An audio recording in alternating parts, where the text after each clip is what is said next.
క్రీస్తు లేకుండా మన జీవితంలో ఏవి కలిగి ఉన్నా అవన్నీ కూడా వృధానే.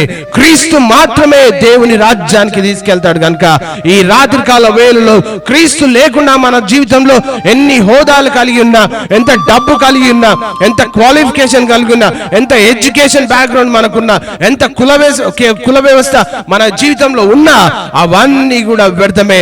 ఎందుకంటే లోకం దాని ఆశ గతించిపోతుంది, కానీ క్రీస్తు మాత్రం మన జీవితంలో ఉంటే మరి నిరంతరము ఆయనతో పాటు మరి ఇక్కడ మనం ఉంటామని లేఖన భాగాల్లో చూస్తాం.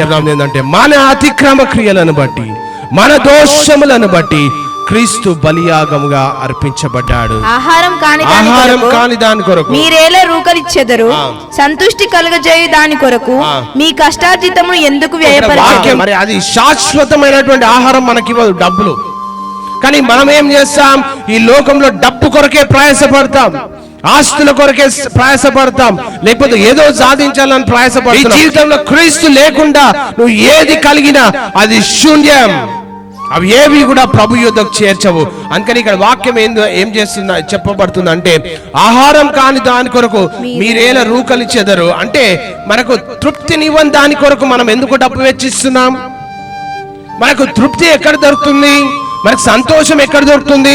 మనకు ఆనందం ఎక్కడ దొరుకుతుంది? మనం ఎక్కడ సమాధానం కలిగి ఉంటాం? ఎక్కడ శాంతి కలిగి జీవిస్తాం?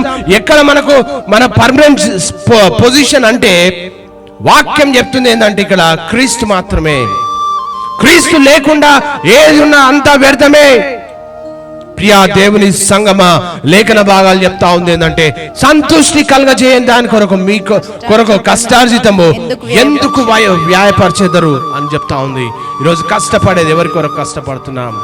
ఎవరి కొరకు సంపాదన, ఎవరి కొరకు జీవిస్తూ ఉంటున్నాం? ఈరోజు ఒకవేళ ఈ క్రీస్తు మన కొరకు చనిపోయాడు, క్రీస్తు మన కొరకు మరి సమాధి చేయబడ్డాడు, క్రీస్తు మన కొరకు పునరుత్థానుడైనాడు, 2026 సంవత్సరాల క్రితం ఆరోహణమైనాడు, మరలా రానయ్యున్నాడు. ఎవరి కొరకు వస్తాడు క్రీస్తు? ఎవరి కొరకు వస్తాడు క్రీస్తు? ఈ రాత్రికాల వేళలో ఈ రాత్రి క్రీస్తు వస్తే మన ఆత్మీయ స్థితి ఎక్కడుంది? మనం క్రీస్తు కొరకు బ్రతికితేనే దేవుని రాజ్యానికి వెళ్తాం. క్రీస్తు లేకుండా మన జీవితంలో ఎన్ని కలిగి ఉన్నా వ్యర్థమే. అయితే ఈ రాత్రికాల సమయంలో నీ హృదయంలో క్రీస్తుండా? వాక్యం చెప్తుంది ఏంటంటే, నా మాట జాగ్రత్తగా ఆలకించి మంచి పదార్థములను భుజించుడి, ప్రాణమునకు సారమైన దాని యందు సుఖింపండి. ఇక్కడ చూస్తే నా మాట జాగ్రత్తగా ఆలకించి మంచి పదార్థములను భుజించాలి. ఏంటి ఆ మంచి పదార్థం అంటే? క్రీస్తే ఆ మంచి పదార్థం.